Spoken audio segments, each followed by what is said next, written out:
আবার আমার নবীজি 25 বছর বয়স, মা খাদিজার 40 বছর বয়স, সকলের জানা আছে। কিন্তু এটা কি জানা আছে? বলুন 25 আর 40 এর সাথে কেমন করে বিবাহ হয়? বলুন, জানেন তো সবাই যে 25 বছরের নবীজির বিবাহ মা খাদিজার সাথে 40 বছরের হলো কেন? এত ডিফারেন্সে কি কেউ কোনো কারো ছেলের বিবাহ দেয়? আপনাদের গ্রামে এরকম আছে কেউ একটা? তাহলে আমি তো মনে করি এটা নবীজির সুন্নাত। কি গো,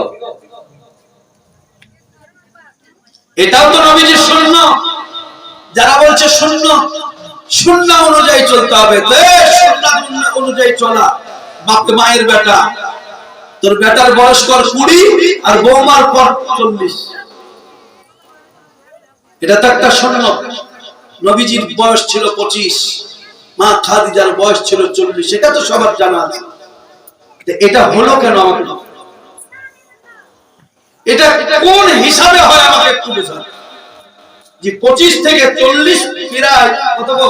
5, 10, 15 বছরের ডিফারেন্স হয়।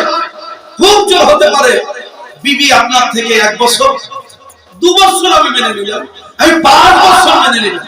ব্যতিক্রম হয়ে যেতে পারে যে আপনার থেকে আপনার বিবির বয়স 5 বছর বড়। 15 বছর নজির আছে পৃথিবীর জমিনে কারো। আল্লাহর হাবিবের ক্ষেত্রে 25 থেকে 40, এই 15 বছর, এত বড় লম্বা একটা জায়গা গ্যাপ কেন? ভাইরা আমার বোঝাতে পারবেন না। 7 দিন 8 দিন ধরে জীবনে শোনালো, কিন্তু এর গুরুত্ব বোঝাতে পারবেন না। হো করে কিছু মানুষ আছে খানো খাই খাবে, কিছু বক্তা আছে দেখবেন চোখে পানি না, অভিনয়।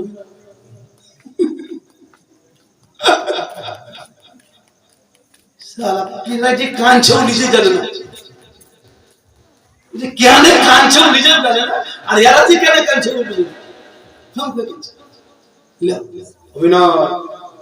চলবে না। এসব অভিনয় চলবে না আল্লাহর দরবারে। বাংলাদেশের একটা মৌলবীকে দেখেছি, দেখেন বিরাট অভিনয় করতে পারে, নামটা কি বলেন আমার মনে পড়ছে না। এত অভিনয়, মনে হচ্ছে কি কোয়ালিটি তোমার অভিনয়। দুনিয়ার মানুষ বুঝুক আর না বুঝুক, বক্তা তুমি তৈরি হয়ে যাও, তোমার জন্য জান্নাতের দরওয়াজা খোলা নাই, তুমি তৈরি থাকো। তুমি দুনিয়া লুটার জন্য বক্তব্য রেখেছো, এটা আল্লাহ জানে। তুমি দুনিয়া লুটার জন্য বক্তব্য রেখেছো, বান্দাকে ধোঁকা দিয়েছো, বান্দাকে ধোঁকার মধ্যে ফেলেছো। তোমার বক্তব্যে ধোঁকা খেয়ে বান্দা পথহারা দিশাহারা হয়ে গেছে। বান্দা জাহান্নামে যাওয়ার পূর্বে বক্তা তোমাকে আমি তক্তা বানায় দেব। আমার নবীজি মেরাজের রাত্রিতে ভ্রমণ করে জাহান্নামের দিকে ভ্রমণ যখন করছেন, রাসূল দেখতেছেন এক শ্রেণীর আলেমের ঠোঁট জাহান্নামের কাঁচি দিয়ে বারবার ফেরেশতারা কাটে। রাসূল বলেন, জিবরাইল, জিবরাইল, এর ঠোঁটের অবস্থা এমন কেন? জিবরাইল বললেন, ইয়া রাসূলুল্লাহ, ইয়া নবী আল্লাহ, এরা তারা যারা পৃথিবীর জমিনে বক্তব্য দিয়েছে, অভিনয় করেছে, বাস্তব কথা বলে নাই, হক কথা বলে নাই, সত্য কথা বলে নাই, সত্যকে গোপন করেছে, মানুষের মুখরোচক কথা বলেছে, মানুষের মন জয় করেছে, আল্লাহকে রাজি খুশি করার জন্য তারা বক্তব্য রাখে নাই, এবং জীবনে যা বলেছে তা যারা পরিমাণও আমল করে নাই। ওগো নবীজি, তাদের অবস্থা আজকে এই অবস্থা হচ্ছে। বর্তমান অবস্থায় জালসা, আমি বলবো কমিটি আমরা জালসা দিচ্ছি, বক্তব্য আমরা দিচ্ছি, আমাদের উদ্দেশ্য কিন্তু সেই জায়গায় পৌঁছাচ্ছে না। তার কারণ বক্তাও যেমন, কমিটিও হচ্ছে আমরা যেমন। আমাদের কারো সৎ উদ্দেশ্য নেই, হক উদ্দেশ্য নাই। ভাইরা আমার, বাবারা আমার, নিয়ত পবিত্র করুন, মানুষের মতো মানুষ হন। আল্লাহ দরবারে একদিন ফিরে যেতে হবে আমাদের সকলকে। আমরা পবিত্র হব, পবিত্র হয়ে জগৎ থেকে বিদায় হব। তো তাই আমি বলতেছিলাম অভিনয়ের যুগ, অভিনয় একটু মানে না করলেও, কাটিং না করলে বাবাজি হবে না। কাটিং যদি করা যায় লোকে বলবে বাবা বক্তা এসেছিল মুর্শিদাবাদ থেকে, এক বক্তা পেয়েছি গলা কি মাইরি, কি গো কি গলা রে, কি টান রে, কি সুর রে, আর কিছু বলে গেল মহাজে কি করতে হবে আমাদেরকে, এ বিষয় বস্তুর উপরে মানুষের কোনো গুরুত্ব নাই। মুসলমান দাবি করলি, মুসলমান দাবি করলি রে মুমিন হলি না, দুনিয়া দাবি বেশ বুঝলি মর, আল্লাহর কোরআন বুঝলি না। দুধ বেলায় গলি গলি কেউ নাকি খায়, মদের দোকানে দেখো ভিড় ঠেলা নাহি যায়। আজকে 25 আর 40 করতে করতে 3 ঘন্টা পার হয়ে যাবে। যদি মনে করি এই 25 আর 40 এতেই 3 ঘন্টা শেষ, বাদ বাকি ওয়াজ থাকবে। আপনাদের জানা আছে এত লম্বা সফর কেন?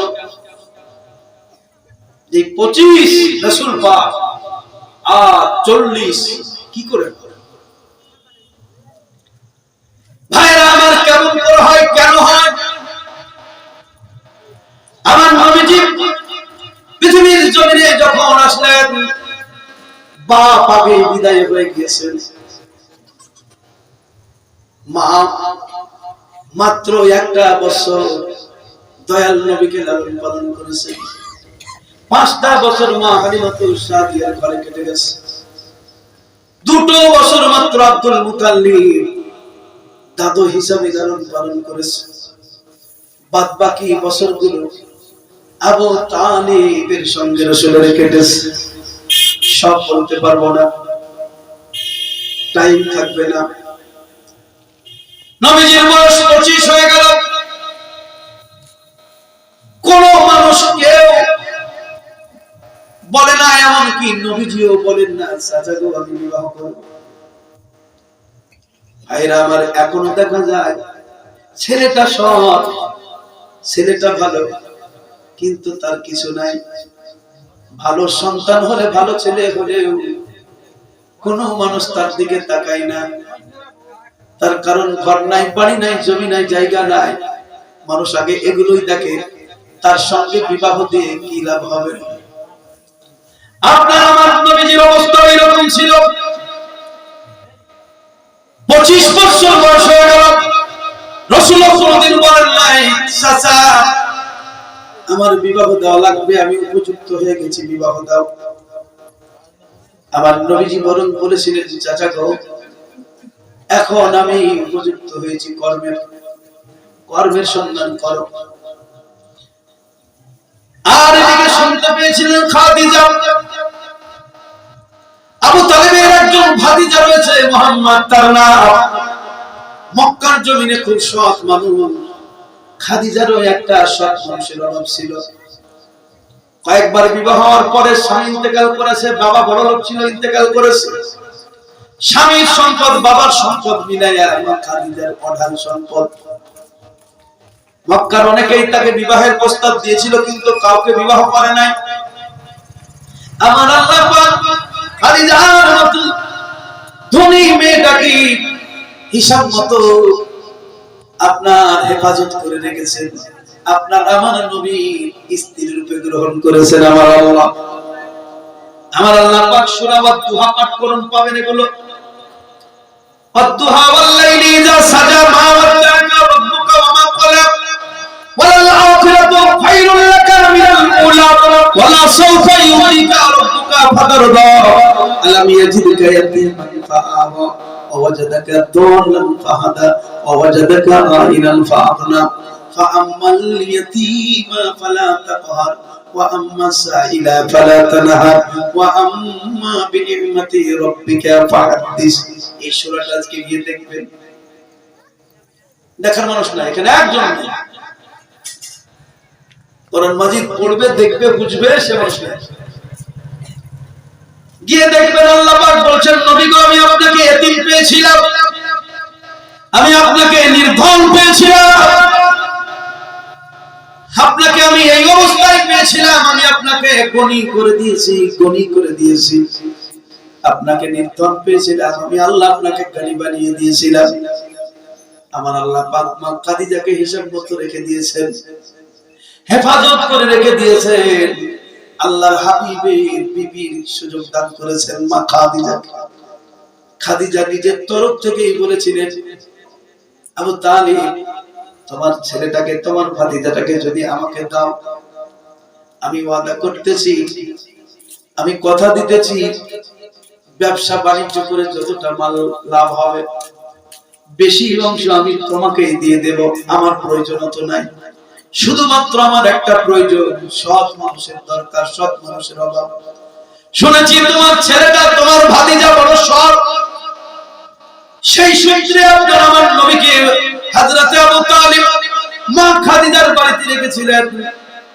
মা খাদিজা দয়াল নবীর দিকে তাকায়া গুণে জ্ঞানের চারিদিকে মুগ্ধ হয়ে গিয়েছিলেন। মুগ্ধ হয়ে যাওয়ার পরে আপনার আমার নবীর কাছে মা খাদিজা নিজে থেকে প্রস্তাব রেখেছিলেন, মাহমুদ গো, খাদিজার বয়স 40, তোমার নবীর বয়স 25, এই 25 আর 40 এর ব্যবধান কেন তুমি করলা?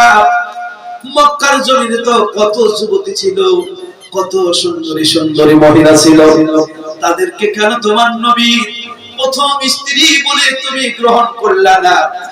স্বামী স্ত্রীর সম্পর্কটা বাবা দুনিয়ার বুকে তৈরি হয় না, এটা আপনি জেনে রাখবেন। দুনিয়ার বুকে স্বামী স্ত্রীর সম্পর্ক হয় না। অনেক দেখবেন বিবাহ নিয়ে গেছে, আমার জীবনে আমি কত দেখেছি, বিবাহ পড়ানোর পরে আবার বিবাহ ভেঙে গেছে, এরকম হয় কিনা? বিবাহ পড়ানোর পরেও বিবাহ ভেঙে গেছে। বুঝতে পারা যাচ্ছে আল্লাহ পাক এই দাম্পত্য জীবনকে স্বামী স্ত্রী বলে আল্লাহ গ্রহণ করে নাই। যদিও সামাজিক ভাবে সবকিছু হলো, কিন্তু আল্লাহ গ্রহণ করেন নাই, সেই কারণে তারা স্বামী স্ত্রী হতে পারে না। স্বামী স্ত্রীর সম্পর্ক তৈরি হয় জান্নাতে। আদম পয়গম্বরের সম্পর্ক তৈরি হয়েছিল জান্নাতের বুকে।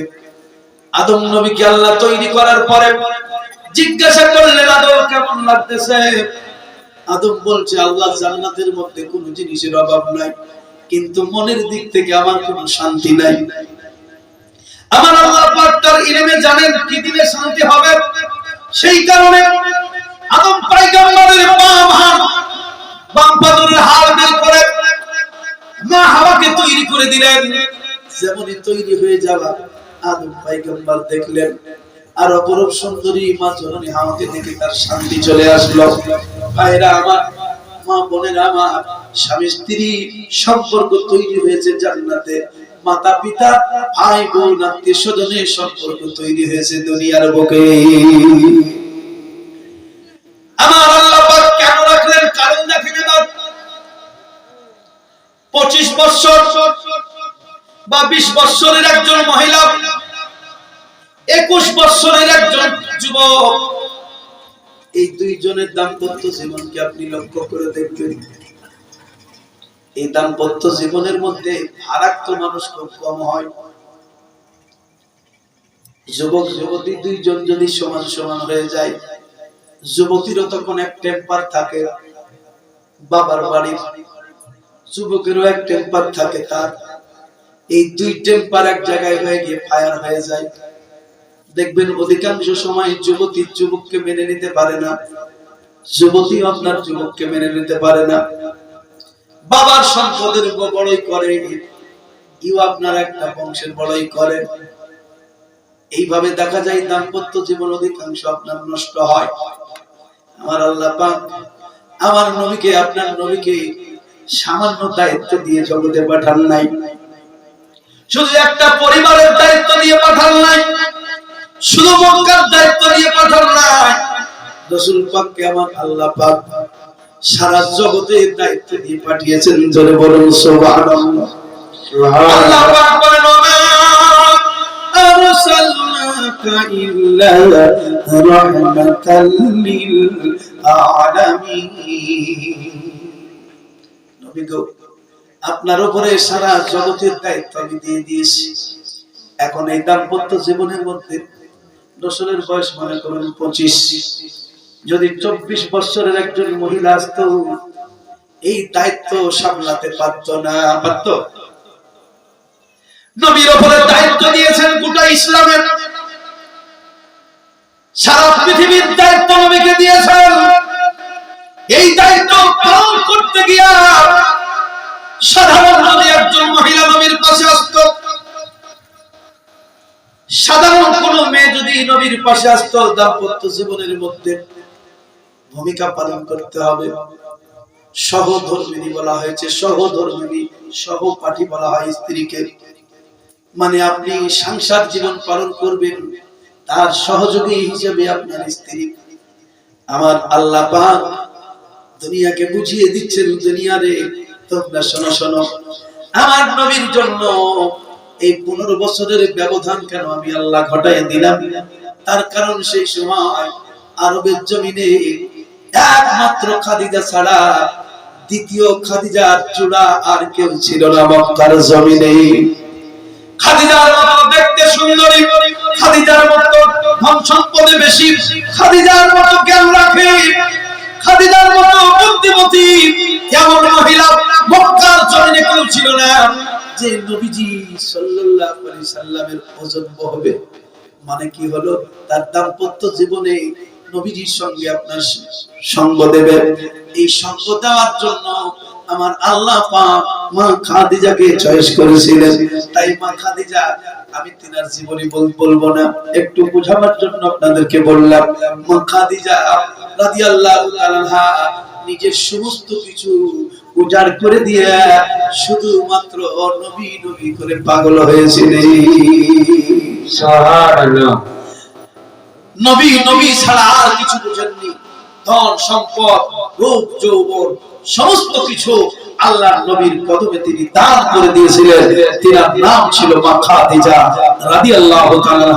জোরে মহব্বতের সাথে দরুদ শরীফ আল্লাহুম্মা সাল্লি আলা সাইয়্যিদিনা মাওলানা। আল্লাহর নবী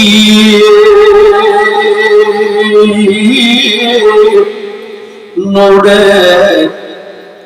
নবী গো, আপনি নবী আমার জীবনের জীবন। কতটা বলবো? রাজি আপনারা? মায়েরাও মনে শুনবেন, শুনবেন? দেখেন তো 500 টাকা দেয় কি? যদি 500 টাকা দেয় তো আমি জানবো যে শুনি। একটা জানতো, একটা বেশি না, 500 টাকা একটা, একজন যদি 500 টাকা, আমি তো আগে টাকা চিনি যে কতগুলা কে আছে, কেমন ভাবে দিয়ে এসেছে, একজন যদি 500 টাকা দেয় তো আমি জানবো যে গজলটা ওরাও শুনি, আপনাদেরকে শোনাবো। আপনাদের কাছে তো 200 টাকা একবার নিয়েছে, তো মুখ ফসকে বেরিয়ে গেছে। দেখুন, দেখা যায় সম্মুখে আর কিছু পাওয়া যায় কি? আল্লাহ আছে। মানে আপনারা মনের মানুষ, বাস্তবে হ্যাঁ, দানশীল মন, মন যাদের ভালো, আমার প্রিয় মুর্শিদ বলতে, মন যার ভালো সবটার ভালো। কি গো? মন ভালো সবটার ভালো, মন যদি খারাপ হয় সব। 16 ইঞ্চি না 32 ইঞ্চির টিভিও আপনাকে শান্তি দিতে পারবে না মন যদি ঠিক না হয়। মনে যদি অশান্তি হয়ে যায়, কোন সিনেমার নায়ক নায়িকা কেউ আপনাকে খুশি দিতে পারবে না। আল্লাহ পাক বলেন, বান্দারে মন যখন তোমার অশান্তিতে বিরাজ করবে, পৃথিবীর কোন নায়ক নায়িকার ছবিতে তোমাকে শান্তি দিতে পারবে না, পৃথিবীর কোন কেউ শান্তি দিতে পারবে না। মন যখন খারাপ হবে, মন যখন দুর্বল হয়ে যাবে, মন যখন অশান্তি করবে, তখন তুমি অন্য কোন দিকে যাও না, অন্য দিকে যাও না। তার কারণে মনকে ঠিক করার মেডিসিন আমি আল্লাহ জিকিরের মধ্যে আছে। আমার জিকিরের মধ্যে তোমার মনের ঔষধ ভরা আছে। মন যদি দুর্বল হয়ে যায়, বান্দারে কি করবা? যেখানে গিয়েছো, ধাক্কা খেয়েছো, নিরালা নিরঞ্জনে বসে যাও, আমার নামের জিকির শুরু করে দাও। তোমার আত্মার মধ্যে শান্তি দেওয়ার দায়িত্ব আমি আল্লাহ। চলে বলুন আল্লাহু আকবার। আল্লাহ পাক কোরআন দিলেন, কোরআন মাজিদের মধ্যে বললেন আলা বিযিকরিল্লাহি তাতমাইন্নুল কুলুব। আল্লাহ পাক বলছেন আমার জিকিরের মধ্যে তোমার মনের শান্তি রয়েছে।